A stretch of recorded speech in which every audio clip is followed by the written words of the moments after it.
Gonna be doing a timing chain on a 2013 Accord with the 2.4 in it. First things first, we're gonna get our valve cover off, and then after that we'll get our alternator out of the way, our tensioner out of the way, our motor mount out of the way, our VCT, another thing over there. Then we can go after our crank pulley and all that jazz. But first things first, we're gonna get our valve cover off. With the valve cover removed, we're gonna grab the spark plug and get them out. That way we can turn the engine over easily by hand. And then we need to get this alternator off, the tensioner off, the crankshaft pulley off, a solenoid and another thing over there, the motor mount. Then we need to jack the engine up and drain the oil out, but we'll get there when we get there.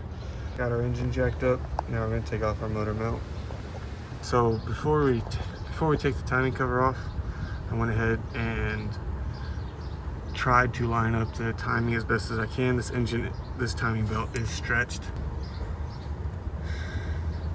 and the engine is slightly out of time, so we'll have to correct it before we put the tensioner back on it.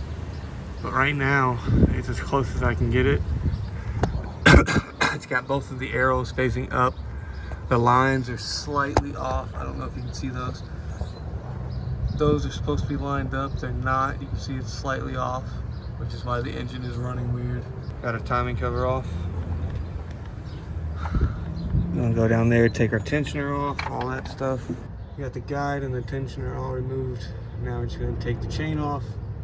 We're gonna swap the actuator on the, I think it's the exhaust camshaft or the intake, one of the two, I don't know.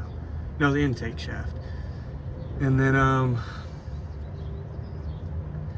we'll realign this with the timing mark that it needs to go to, and then we'll align those with the timing mark they need to go to, and then we'll put our chain on, and then we'll put the tensioner on and all that good jazz.